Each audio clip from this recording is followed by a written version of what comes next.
We want to bring in Nick Saletti, who has more on really what's becoming an alarming new trend. And Kaylee, it's been a growing problem in this country for years now. Experts say it's only getting worse. The rise in anti-Semitism.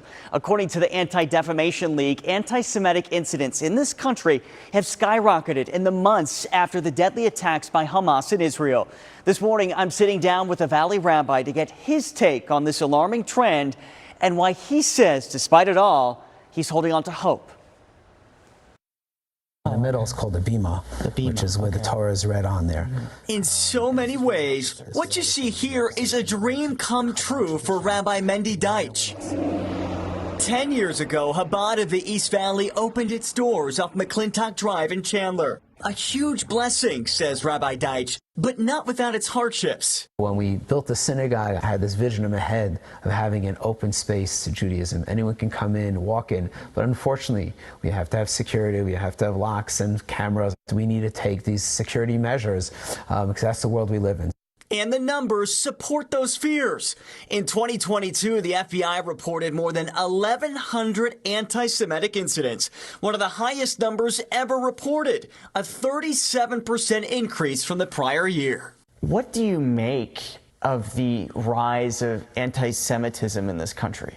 Well, it really bothers me to just a tremendous extent. You know, you think we've come so far, we have so much at our fingertips. How can we still be so ignorant about what's happening in the world and have disrespect for one another? But that's the reality. And part of facing that reality for Rabbi Deitch is doing whatever he can to make sure worshipers stay safe. We're constantly updating our security measures and keep on adding layer after layer after layer. Especially with vandalism incidents like this in other parts of the state.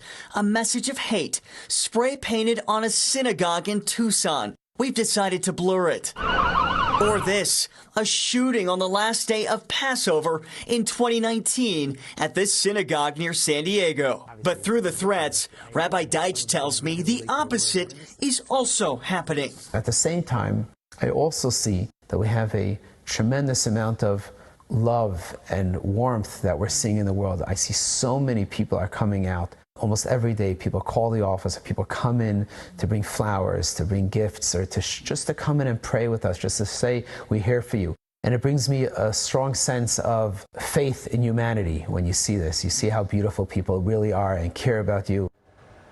It's a sentiment of hope. Rabbi Deitch tells me faith leaders and people from all walks of life have reached out to express their support. So in many ways, it's brought the community even closer, but it doesn't mean that those threats go away. So according to the ADL, more than 2,000 anti-Semitic incidents were reported in the 2 months following the deadly attacks by Hamas in Israel. The ADL saying it's an increase of more than 300% from the same time period last year. It's not just the Jewish community as well. According to the Council on American Islamic Relations, there have been nearly 2,200 anti-Muslim incidents reported in the 2 months following the Hamas attacks. That's an uptick of 172% from a similar time period in 2022, according to the group. So it just means that all of us have a part in trying to eradicate this hate. And things can't change unless we know about it, right? It's so important to shine light where darkness is. Our Nick Saletti, thank you very much for that.